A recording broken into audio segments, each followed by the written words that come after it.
Hi, my name is Danette Philpot, and I'm here to discuss with you technology in the classroom.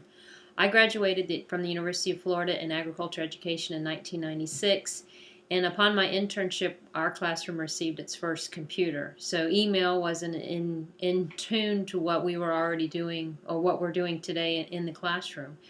Um, as I began my teaching career, more and more the technology started to intercede into our classrooms through um, PowerPoint presentations, use of computers, more student computers were available. So in first, I was very skeptical of the whole introduction of computers to the students. And one is I just never had the background or training to teach students in a computer classroom.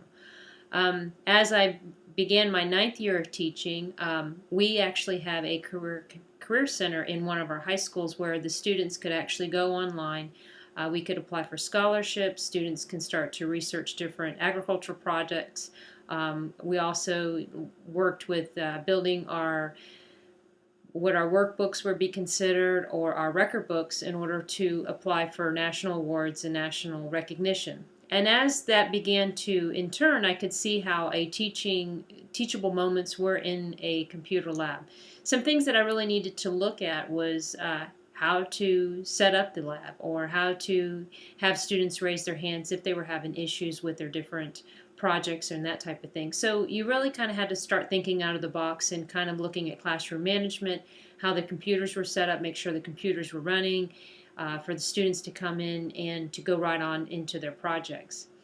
4 years ago, actually 3 years ago, I took a position as an instructional support person.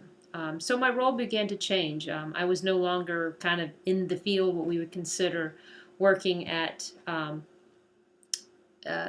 you know, planting a garden, work with the animals, and that type of thing. So what we started to do is my role began to change drastically. And so what I started to do was actually build a curriculum where students can go online and start what we would call their career planning. And so really I was kind of thrown into a real computer lab situation really quick. So I started to having to look at, okay, what were the lessons we were trying to get to these students, how to manage a classroom computer lab, and we have 11 different middle schools, so I had to become very familiar with all the different computers, how computers were set up, and what in turn they could do in order for the students to be successful.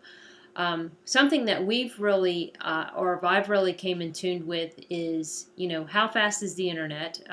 What is available on with the students? So we started using more and more technology. We use SchoolView to make sure all the kids are where they need to be. One of the websites that I've become very familiar with is the facts.org website, which is the Florida Academic Counts, Florida Academic, oh, sorry. It's lost my brain. It's for tracking students, and students will go online. They will build an EPIP, which is an e-personal education plan. They build it in their 8th grade year, and then as they go through 9th, 10th, 11th, 12th grade, they kind of go in tune and make sure that their transcripts they're successful in what they're needing to do in order to graduate high school and hopefully get into a career that they choose and love and that they can build towards. So when we use in those types of situations, I can really see the great asset of it. And two, since I've started teaching, the kids have changed. These kids are a little bit more, I wouldn't say tech savvy, but they understand more of how the computer works, where the buttons go, and that type of thing. So we're dealing with a different type of student. And as we look at those different types of students, we kind of have to mold ourselves into thinking, hey, what can we do in order for these students to be successful in the classroom through the use of computers. This upcoming year, I plan to do a lot more with different types of platforms. I plan to use Wallwisher, Google Documents.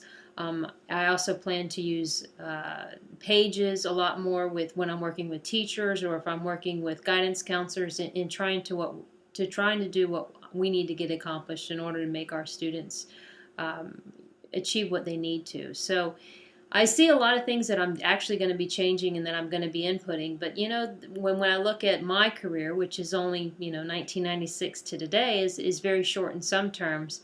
It has definitely grown in terms of my knowledge of computers and me feeling more uncomfortable. So I think when we look at teachers today, as long as they start to feel comfortable with the computer, I think that they're classroom assignments are definitely going to be a big change for them, and I think they're going to actually start using what technology is out there that's available to them much more easier than we would 10, 15 years ago. So with that, I think it's been a good ride, and I have great plans for this upcoming year. I just need to sit them down and put them all on paper. So thank you very much.